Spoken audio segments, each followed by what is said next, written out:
자, 오늘은 지난 시간에 우리 했던 그 안과 밖의 내용에 이어서 그 하늘과 땅이라는 주제로 이렇게 하겠습니다. 혹시 오늘 이렇게 유튜브 보시는 분 중에 안 보신 분들은 링크를 어디다 볼까요? 뭐 다른 데 보면 여기를 보시면 뭐 이렇게 버튼을 만들던데 지금 그건 못 하니까 밑에다가 제가 그 47편 링크를 걸어 놓을 테니까 혹시 그 못 보셨던 분들은 그걸 보고 오시면 오늘 그 다음 주제로 이어집니다. 지난 시간 내용을 제가 요약을 해보자면 가장 메인의 주제는 성경은 안팎으로 쓰여진 책이다, 요거였습니다. 그리고 예수 그리스도는 내 안에 있다, 내 밖에 있다가 내 안으로 들어왔다. 그리고 그래서 성경은 안으로 해석할 수도 있고 밖으로 해석할 수 있지만 현재 예수 그리스도의 위치가 내 안으로 왔다면 성경을 내 안으로 해석한다. 요게 우리 주된 주제였어요. 그래서 오늘은 그 예수 그리스도가 활동하는 무대인 하늘과 땅에 대해서 할 건데, 근데 우리가 이 하늘과 땅에 대해서 너무 이제 과대 해석하는 그런 것들이 있어요. 왜냐면 이게 눈에 보이는 것 때문에 우리는 현혹을 많이 당하거든요. 제가 지난 시간에 그 연극 배우에 대한 얘기 했는데, 세트장이 너무 그럴듯하면 이게 속아버린 배우도 빙의를 해버리거든요. 그것과 마찬가지로 저희가 눈에 보이는 것에 너무나 몰입한단 말이에요. 제가 한 달 전쯤인가 유언을 집사람한테 남겨놨는데 다른 게 아니라 그런 것 때문에 근데 죽음의 그 장례의 순간에 보면은 이제 시체로 화장을 하고 그걸 태우잖아요. 그 태워서 이제 뼈가루를 딱 받으면 그때부터 저는 그게 산 사람과 죽은 사람의 그 경계의 슬픔에 있는 사람들의 모습을 되게 가까이서 많이 봤거든요. 야, 이게 되게 미묘하더라고요. 뭐냐면 그 납골함에다가 뼈가루를 넣잖아요. 그럼 그때부터 고민이 시작돼요. 뭐가 냐면 이 뼈가루를 어디다 넣을 거냐는 거예요. 용이 그려진 그런 항아리는 되게 비싸요. 그냥 민자 항아리 흰 거는 좀 싸요. 그럼 내 어머니가 돌아가셨는데 막 슬픈 가운데 이제 그 영업을 하는 사람들이 오잖아요. 슬프시죠 하면서 이렇게 인사 딱 하고, 여기 모시면 좀 가격은 있지만 이게 뭐 좋은 거고, 요거는 좀 이렇게 좀 저렴하지만 뭐 요런 것도 있고, 요것도 좀 이렇게 중간에 절충안도 있어요. 뭐 이렇게 하면서 그 슬픔 가운데 이제 그걸 고민을 하는 거예요. 그래서 요거는 합시다 이렇게 해서 계속 그런 과정들이 있거든요. 그러니까 이게 왜 그러냐면 흙으로 돌아간 우리 몸이 있거든요. 사람이 그 납골하면서 딱 그 분쇄돼 갖고 나온 뼈가루를 보면 이 영락없이 흙이거든요. 이 흙을 납골 땅에 눈높이에 놓으면 비싸고 발이나 여기 위에 두면 되게 싸단 말이에요. 로얄동 로얄층이 있는 거예요. 거기도 이게 너무 저는 그렇더라고요. 근데 왜냐하면 그게 우리 뼈가루라고 하는 우리 눈에 보이는 그 흙에 집중을 하기 때문에 그런 현상이 벌어지거든요. 근데 제가 집사람한테 얘기를 했어요. 내가 만약에 죽으면 또 오래 살고 싶지만 내가 그렇게 되면 갈아서 어떻게 처리를 할 거냐면은 뜨거우니까 하루 식혀라. 식혀서 그 다음에 종량제 봉투를 하나 사가지고 거기다가 해서 버려라. 그렇게 얘기를 했더니 조금 약간 그래도 남편의 뼈고 막 이런데 어떻게 근데 생각해 보면은 이게 진짜 남편의 어떤 무언가가 담겨 있다고 생각한다면 그 흙에 그거를 이 좁은 이 납골함에 넣는 게 너무 답답하지 않을까요? 남편의 혼이 거기 담겨 있다고 생각해 보세요. 저는 진짜 거기 좁은 데서 이러고 있는 건데, 야, 이거는 진짜 너무 말이 안 된다. 그렇죠. 그러니까 거기에 우리는 하나하나 집중하는 게 습관이 돼 있어요. 근데 그게 아니라는 거죠. 그래서 이 하늘, 땅, 흙 이런 거는 전부 내 안으로 갖고 와서 해석을 해보자 라는 건데요. 자, 우리 지난 시간에 이런 얘기 제가 잠깐 했었어요. 하늘 천자인데 하늘 천자는 사람 인자의 머리 부분이 형상화된 게 하늘 천자다. 이거 한자라는 뜻에서 이랬는데 실제 성경에서도 이 말을 하고 있거든요. 요한복음 가볼게요. 요한복음 14장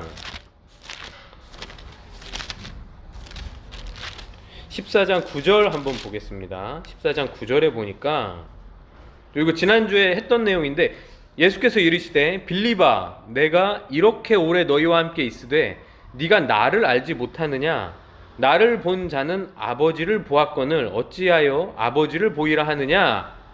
내가 아버지 안에 거하고 아버지는 내 안에 계신 것을 내가 믿지 아니하느냐. 내가 너희에게 이르는 말은 스스로 하는 것이 아니라 아버지께서 내 안에 계셔서 그의 일을 하시는 것이라. 아멘. 여기 뭐냐면은 이 말을 통해서 우리가 알 수 있는 거는 예수는 하나님이다, 같다, 이 얘기를 하고 있거든요. 그러니까 빌립이 아버지를 보여달라고 하니까 야, 너 나를 봤으면서 왜 아버지를 보여달라고 그러니? 같아, 이 얘기를 해줘. 그러면 마태복음 한번 가볼게요. 그럼 이 하나님의 위치는 어디냐? 우리 가운데서 거기 마태복음 이거는 힌트가 사실 너무 많은데 대표적인 구절 하나만 볼게요. 마태복음 5장 16절에 이같이 너희 빛이 사람 앞에 비치게 하여 그들로 너희 착한 행실을 보고 하늘에 계신 너희 아버지께 영광을 돌리게 하라. 자, 하늘에 어디 계시냐면은 하늘에 계신데요. 아버지가 하나님이 하늘에 계시대요. 그러면 이렇게 하면 맞죠. 예수 그리스도는 하나님을 품고, 예수 그리스도 씨는 하나님을 품고 하늘이라는 어떤 위치적 공간에 있다, 이렇게 말을 해도 괜찮죠. 예수 그리스도는 하나님이라고 얘기를 했으니까 하나님은 하늘에 계시다고 이렇게 얘기를 하죠. 여기까지는 문제가 없어요. 그러면 저 하나님이라는 것은 도대체 하늘은 무엇을 설명하기 위해서 자꾸 하늘 하냐 이거죠. 볼게요. 요한복음의 4장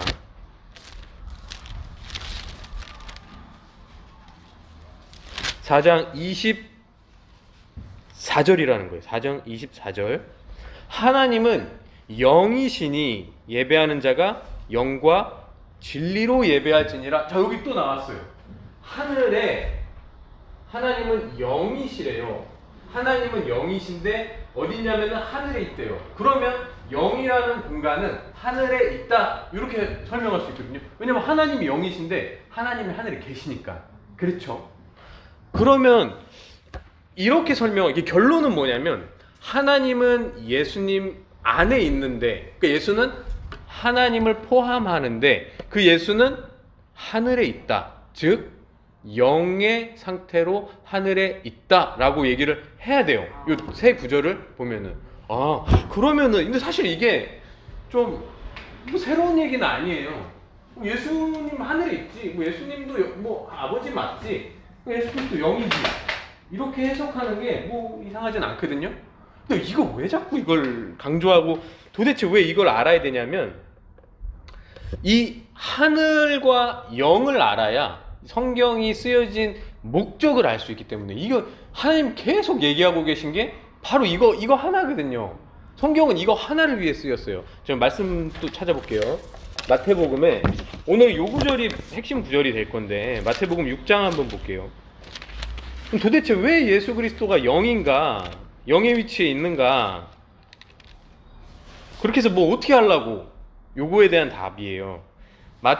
마태복음 6장 10절 제가 읽어볼게요. 나라가 임하시오며 뜻이 하늘에서 이루어진 것 같이 땅에서도 이루어지다. 이거 교회 다니는 사람이라면 한 몇백 번 다 했어요. 왜냐면 이게 주기도문이라 그래요. 이게 무려 주기도문이에요. 주로 너네 이렇게 기도해라, 주의 기도다 이게.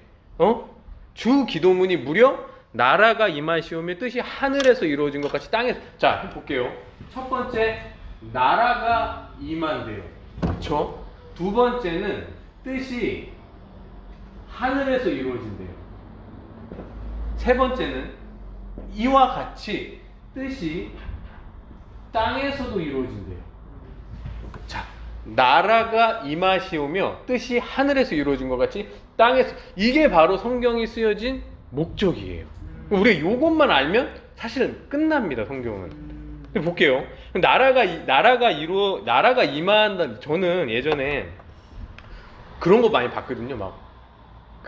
이게 어떤 사람들이 그런 그림을 그리는지 모르겠는데 천국에 대한 그림 같은 거 막 이렇게 그리는 사람들이 있어요.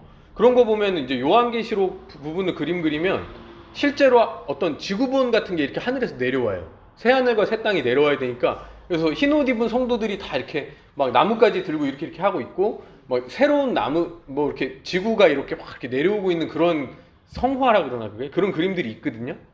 그 나라가 이제 그런 식으로 임하는 줄 알았어요. 나라가 쫙 와서 와 이제 이 헛 나라 버리고 새 나라를 이제 막 받는다.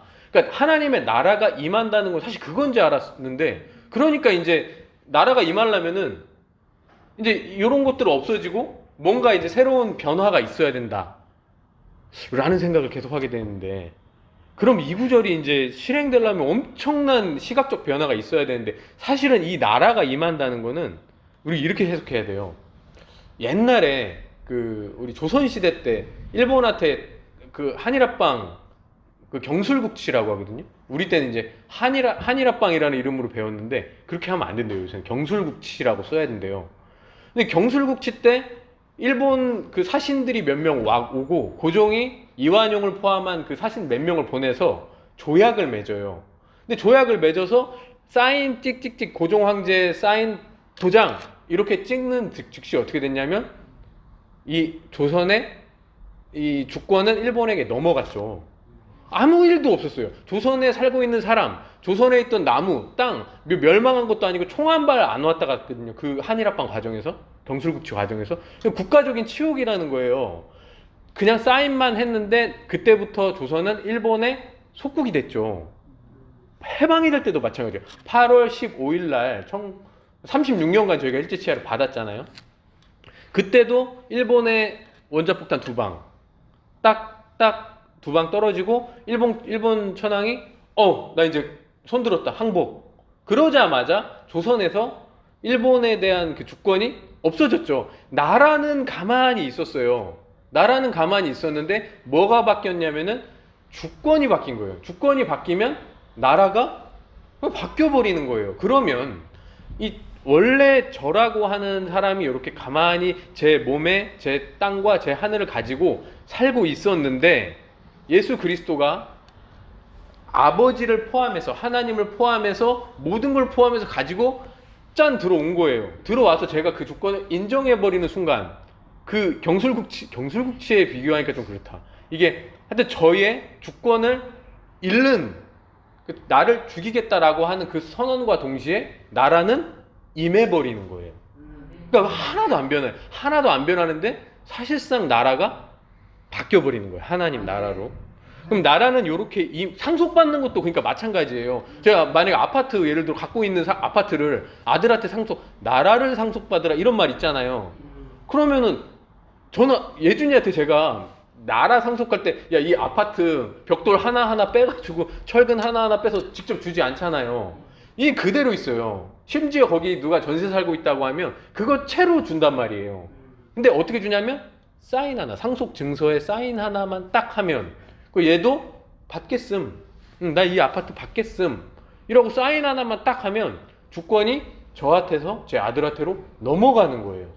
실제 그 나라의 어떤 외향이나 하나도 안 변하고 주인만 바뀌는 거죠. 그러니까 하루아침에 조선의 고종의 신민이었던 사람들은 하루아침에 일본 천황의 그런 신민들이 되는 거죠. 나는 가만히 있었어, 분명히. 그런데도. 근데 이게 나라가 이 맛이 오며, 근데 여기서 이제, 자, 나라가 이 맛이 오면 어떻게 되냐면, 뜻이 하늘에서 이루어진 것 같이 이렇게 돼요. 뜻이 하늘에서 이루어진 것 같이. 영어식 표현으로는 be done 이렇게 돼 있어요. 이게 뭐냐면 현재 완료가 됐다는 거예요. 이미 됐다. 하늘에서는 뜻이 이미 됐어요. 볼까요? 그 뜻이 뭐냐 이거죠. 이사야서 볼게요. 이사야서 53장. 나라가 임하면 뜻이 이루어진다는 거죠. 이미 졌다. 53장 10절 볼게요. 우리 많이 읽는 말씀이죠. 이사야서 53장 10절에 여호와께서 그에게 상함을 받게 하시기를 원하사 질고를 당하게 하셨은즉 그의 영혼을 속건제물로 드리기에 이르면 그가 씨를 보게 되며 그의 날은 길 것이요 또 그의 손으로 여호와께서 기뻐하시는 뜻을 성취하리로다. 이게 뜻이 이루어지죠. 그러니까 왜냐하면 이사야서에서는 그걸 예언한 부분이니까 예언한 부분이 2000년 후에 몇 년 후에 예수 그리스도로 인해서 성취가 된 거죠. 뜻이 하늘은 예수 그리스도가 하나님을 포함해서 있는 그 영의 공간이라고 했죠. 그 영의 공간에서 뜻이 이미 이루어졌네요. 근데 그 뜻이 뭐냐면 11절에 나와 있어요. 11절 볼게요. 그 뜻은 뭐냐면 그가 자기 영혼에 수고한 것을 보고 만족하게 여길 것이라 나의 의로운 종이 자기 지식으로 많은 사람을 의롭게 하며 또 그들의 죄악을 친히 담당하리로다. 자, 요게 바로 아버지의 뜻이에요. 다시 여기부터 읽을게요. 나의 의로운 종이 자기 지식으로 많은 사람을 의롭게 하며 또 그들의 죄악을 친히 담당하는 것. 이거가 어떻게 됐냐면은 하나님의 나라가 임하면 이미 하늘에서는 그 뜻이 이루어졌어요. 그러면 이제 어떻게 하고 싶냐면 마태복음 아까 6장 10절에 보면 뜻이 하늘에서 이루어진 것 같이 이것 같이 땅에서도 이루어지고 싶다는 거예요. 이 뜻이 그러니까 뭐냐는 거야. 자꾸 이걸 물어보는 건데 거기 보니까 이사야서 11장에도 나왔지만 다시 여기서도 한번 볼게요. 마태복음 18장 조금 더 자세하게 설명되어 있거든요. 마태복음 18장에 그러니까 이거를 왜냐하면 자꾸 바깥쪽으로 보니까 말이 안 되는 부분이 너무 많아요. 이게 너무 모순되거든요. 이거 볼게요. 마태복음 18장 14절 한번 볼게요. 아버지의 뜻에 대해 나와요. 이와 같이 작은 자 중에 하나라도 잃는 것은 하늘에 계신 너희 아버지의 뜻이 아니니라. 아멘. 자, 반대로 생각하면 하늘에 계신 너희 아버지의 뜻은 작은 자 중에 하나라도 잃지 않는다는 거래요. 그럼 봐봐요.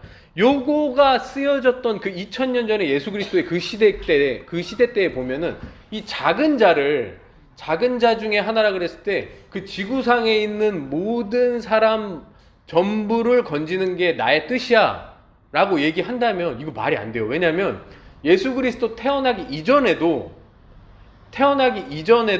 세상에는 많은 사람들이 죄 가운데 죽었어요. 그러니까 그 작은 자들을 계속 잃고 있었단 말이에요. 그쵸? 지금 예수 그리스도가 이 말을 하는 어떤 순간에도 지구의 어떤 부분에서는 누가 하나님 모르고 죄 가운데 죽는 사람이 있었단 말이에요. 그러니까 이 말은 사실 필요가 없는 말이에요. 제가 의사예요. 이런 말을 한다고 생각해 보세요. 앞으로 제가 의사가 됐으니까 세상에 한 명도 아파서 죽는 사람이 없게 하겠습니다 라고 말하는 순간 아프리카에는 누가 하나 죽잖아요. 그럼 제 말은 거짓말이 되잖아요. 성경에 이 거짓말을 쓸 리가 없다는 거죠. 이 쓸데없는 말을 쓴 거예요. 그러니까 작은 자 중에 하나라도 잃지 않는 게 아버지의 뜻이다. 근데 픽픽픽픽 다 죽어나가고 있거든요. 이게 그 말이 아니라는 거죠. 이게 뭐냐면 작은 자, 큰 자와 작은 자를 말할 때 작은 자, 바로 너. 큰 민족이 작은 민족을 섬기리니 예수 그리스도가 너를 섬겨줄 거야. 바로 너. 네 중에 하나라도 잃지 않는 것. 너 안에 많은 백성들이 있으니까 그 중에 하나도 잃지 않는 게 아버지의 뜻이야. 이렇게 하면 말이 된다는 거죠. 그러니까 안으로 갖고 들어오면은 우리가 무슨 뜻인지 100% 알 수 있는데 바깥쪽으로 하면 이건 말을 내뱉는 순간 죽은 사람도 바로 모순이 되는 거예요. 이건 완전히 성경은 무슨 완전 허풍이다 이거는. 말도 안 되는 얘기. 이거 어떻게 이런 말을 몽상가네 몽상가 이렇게 얘기할 수 있죠. 이거 말 모르면 이게 그 말이는 거거든요. 뜻이 하늘에서 이루어진다는 게 바로 그거예요. 그러면 자 땅에서 이루어지다. 그럼 이 작은 자의 이야기가 이 작은 자의 이야기가 이제 중요하거든요. 땅. 왜냐면 땅은 하늘에서 이미 이루어졌으니까. 과거형, 현재 완료형으로 be done 했으니까 땅에서도 이루어져야죠. 그쵸? 그러면 이 땅에 대한 이야기 좀 볼게요. 이 땅에 대한 이야기는 투 스텝으로 이루어져요. 스텝 1, 여기가 스텝 2 이렇게 볼게요. 지나가고 있어. 여기를 스텝 2 이렇게 볼게요. 나눌까? 1단계, 2단계로 볼게요. 편의상. 자, 1단계에서는 요한복음 한번 찾아볼게요. 요한복음 1장. 성경의 대전제는 하늘에서 이룬 것 같이 땅에서 이루어지게 함이라. 근데 요한복음 1장에 그럼 땅에서 어떻게 이루어져야 하느냐? 땅에서 이런 일들이 있다는 거예요. 요한복음 1장 9절에 읽어볼게요.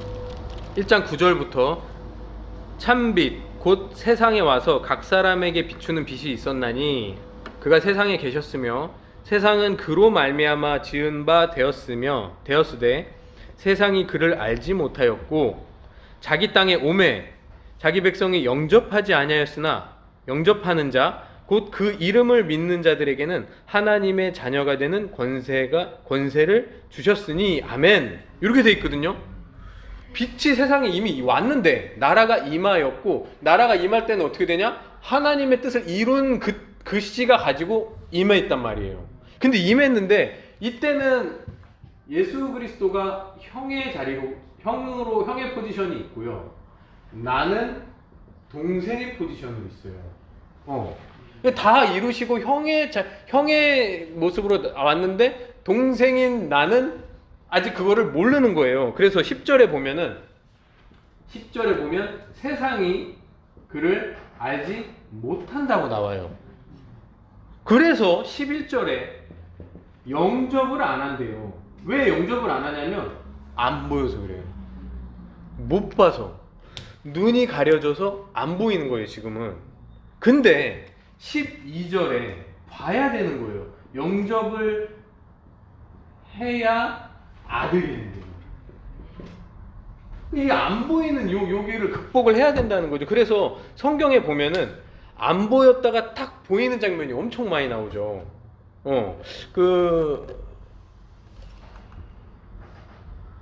보면은 눈이 창세기 볼까요, 여기? 창세기 33장 10절. 여기 봐야 되거든요. 그러니까 봐야 된다 요 말인데 창세기 33장 10절에 보니까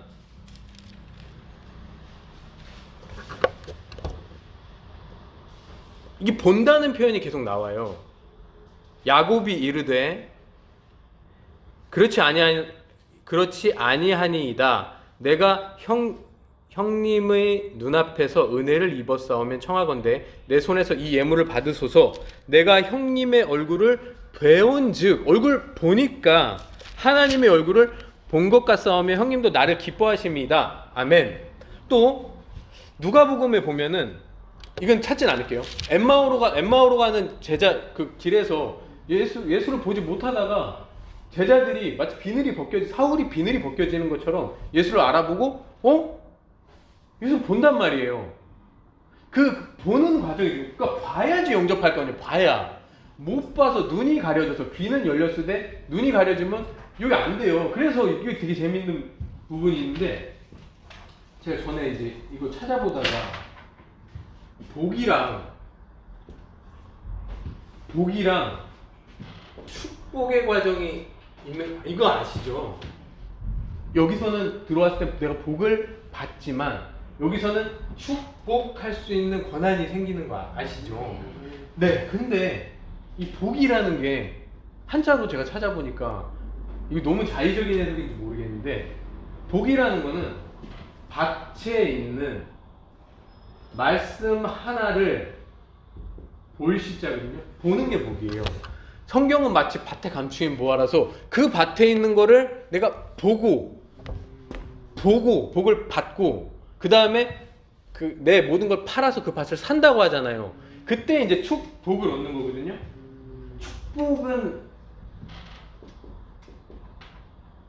이게 복이면 이 축복이라는 글자가 되게 신기해요. 축복은 뭐냐면 이게 볼시자거든요. 볼시자. 형을 본다예요. 형을 보는 게 빌축자예요. 형을 보면 어떻게 되는 거야? 내가 하나님의 얼굴을 보는 것 같다. 근데 너무 놀라운 한자예요, 이 축자가. 근데 이 축자에 이게 축자는 두 가지 뜻을 가져요. 하나는 빌축자가 있고 또 하나는 저주할 주자가 있어요. 축복을 받으면서 저주는 누군가 받아야 돼. 누가 저주를 받냐면 리브가가 저주를 받아요. 복은 네가 받아라. 이게 내가 저주를 받을게. 이때 빌축자와 이게 같은 뜻이에요. 저주할 주, 빌축 같이 쓰여요. 네. 그러니까 뭐야? 형을 보는 거, 눈의 비늘이 벗어지는 거, 이게 같은 거라는 거예요. 네. 그러니까 성경 레위기법에 보면은 물고기도 그냥 물고기는 먹지 말고, 아니 비늘이 있는 물고기만 먹게 돼 있거든요. 비늘이 없는 물고기 맛있잖아요. 장어, 미꾸라지, 뭐 메기 이런 거 맛있는데 그런 거 먹지 말고 비늘이 있는 물고기를 먹어라. 이런 구절도 있거든요. 예, 아마 관련 구절이 있지 않을까 또 강하게 의심되는 구절이기도 합니다. 여튼 눈에 비늘이 벗겨져서 예수 그리스도를 봐야지 영접할 수 있다는 거죠. 이게 뭐냐면 영접을 하는 것이 땅에 일단은 1차적으로 형일 때 하늘이고요. 내가 동생으로 있을 때 땅인 거예요. 땅. 그럼 땅은 하늘을 못 봐요. 가려져 있으니까. 그 다음 시간에 이제 구름에 대해서 얘기할 건데 하늘이 안 보인단 말이에요. 구름 때문에. 그 구름이 거쳐야 하늘이 어딨냐? 보인다는 거죠. 그러면 이제 영접을 할 수가 있겠죠. 이게 뜻이 하늘에서 이루어진 것 같이. 그러니까 이미 다 해놨다. 하늘에서. 그러니까 그것이 땅에 이루어지다라고 하는 것은 네가 영접만 하면 그러니까 너는 이 예수 그리스도가 해갖고 들어온 거에 붙으라고 와서. 그래서 하늘과 땅에서 땅이 하늘에 붙으면서 요것이 하늘이 돼버립니다. 이게 스텝 1이에요. 이 스텝 1이 끝나면 스텝 2로 가거든요. 스텝 2는 요한복음 한번 가볼게요. 이게 땅이라 그랬죠, 여기가. 요한복음 가기 전에 요걸 잠깐 볼게요.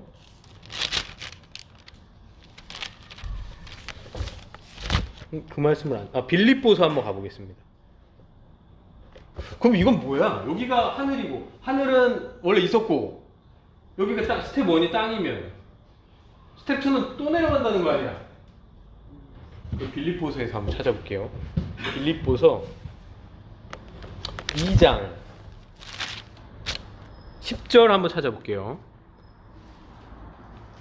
하늘에 있는 자들과 땅에 있는 자들과 땅 아래에 있는 자들이 모든 무릎을 꿇어 예수 자들이 모든 무릎을 예수의 이름에 꿇게 하시고. 이게 뭐예요? 영, 혼, 땅 아래 스텝 2에서 몸에 있는 얘까지 영혼 몸이 하나가 돼서 예수 이름 앞에 무릎 꿇게 하려 하심이라. 무릎 꿇게 하시고 이 뜻이거든요. 그럼 스텝 2에서 벌어지는 일을 한번 볼게요. 요한복음 14장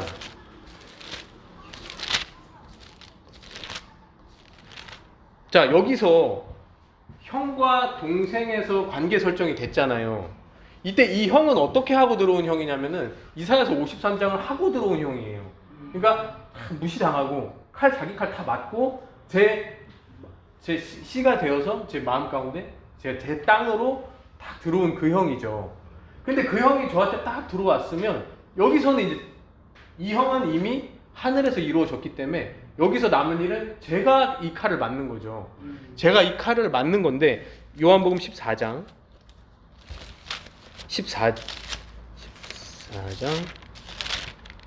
12절 내가 진실로 진실로 너희에게 이르노니 나를 믿는 자는 내가 하는 일을 그도 할 것이요 또한 그보다 큰 일도 하리니 이는 내가 아버지께로 감이라. 자, 나를 진실로 이르느니 나를 믿는 자는 내가 한 일을 하늘에서 이루어졌던 일을 땅에서도 이룰 것이며 그보다 큰 일도 너 여기서도 할 거야. 스텝 2까지 갈 거야. 이 말이에요. 내가 한 일은 하늘에서 이루어진 일을 땅에서도 이루어지게 할 것이며 그리고 더 큰 일인 스텝 2까지 갈 거야. 형을 보고 복받는 일까지 갈 거야. 마태복음 16장 한번 볼게요.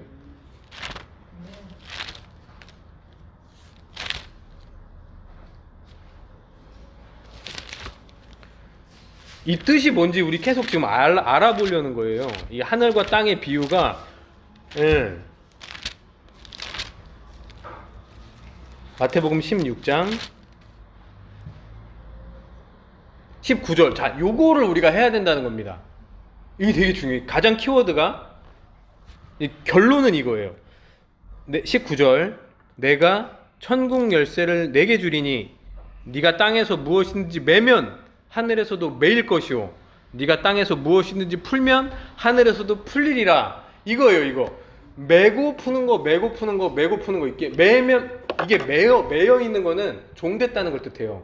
이스마엘을 뜻하거든요. 풀어 있다는 건 자유하다는 걸 뜻해요. 그래서 매였던 걸 풀어주는 거. 찬송가에 보면 있잖아요. 매였던 종들이 풀려나네. 그럼 맸던 거를 풀어줄 사람이 누구냐면 나라는 거예요. 그 예수 그리스도가 그 예루살렘에 입성할 때 그 자잘한 진짜 많은 일들이 있거든요. 그런 많은 그 예표들을 통해서 이게 그런 사건들을 심어놔요. 예를 들면 뭐 종려나무 가지를 이렇게 흔들잖아요. 종려나무 가지를 이제 예수 그리스도가 나귀 타고 들어오면서 종려나무 가지 흔드는데 종려나무 가지가 사실은 여리고성이 무너지는 걸 뜻하거든요. 종려나무 성읍이에요, 여리고성이. 그리고 겉옷을 벗어서 그게 놓자. 내 육의 몸을 벗어서 놓겠다. 깔아놔요, 바닥에. 그러면 뭘 타고 오냐면 나귀를 타고 와요. 근데 그 장면 되게 이상하지 않으세요? 나귀 타고 오는 거? 멀쩡한 다른 사람 나귀를 제자 시켜가지고 야 그거 갖고 와, 풀어 갖고 와, 이렇게 얘기를 해요. 그래서 풀어 갖고 올 때 그 사람 주인이 뭐라 하면 주께서 쓰시겠다 해. 그래서 실제로 거기 가서 제자가 막 풀고 오니까 뭐 이렇게 주께서 이거 쓰시겠다 하고 나귀를 풀어가지고 데리고 옵니다. 나귀를 푼다는 이 상징이 이스마엘을 풀어준다는 상징이에요. 왜냐면 이스마엘은 들나귀라고 구약에 나오거든요. 그 나귀는 우리가 일하려고 나귀는 오로지 일밖에 시킬 게 없어요. 나귀한테는. 나귀 타고 전쟁하지 않거든요. 근데 나귀 타고 들어오니까 저는 이제 다른 설교 들을 때 이런 말씀, 뭐 그렇게 해석해도 나쁘진 않겠지만 나귀를 타고 오는 게 얼마나 겸손하냐. 겸손의 왕이다 진짜 예수 그리스도는. 오죽하면 나귀 새끼를 타고 오시냐. 근데 그 뜻이 아니라는 거예요. 나귀가 풀려난다는 거는 종들이 매였던 나귀를 풀어주라는 거예요. 그래서 하늘에서 매면 반대로 땅에서 네가 매고 있잖아. 그럼 너 하늘에서도 못 풀려. 근데 네가 땅에 가서 풀잖아. 그럼 너 하늘에서도 풀릴 거야. 이게 뭐냐면 여기서 관계는 제가 동생이잖아요. 그리고 형이라서 어떻게 하냐면 십자가는 누가 졌냐면 지고 오셨으니까 십자가는 내가 진다 이거죠. 근데 여기 내려갔을 때가 중요하거든요. 여기서는 내가 형으로 가요. 주로 가니까. 그리고 동생은 누가 되냐면 내 안에 민족들이 동생이 되거든요. 내 안에 민족들이 동생이 되는데 이거 매는 거 풀어주는 주체가 되게 중요해요. 주체. 이것 때문에 제가 지금 이 말을 하고 있는 거예요. 여기서는 내가 형한테 십자가에 칼 맞고 내가 죽는 거야. 그럼 여기서는 이런 거 있잖아요. 제가 만약에 여기 딱 서 있다고 한다면 내가 여기서 엄청 시달리고 십자가 죽었으니까 내려갈 때는 어떻게 내려가? 칼 갖고 이제 찔러러 가는 거죠. 왕의 모습으로. 그러잖아요. 그 군대에서 저희 그 형들한테 군대 얘기 들으면은 이런 얘기 많이 하거든요.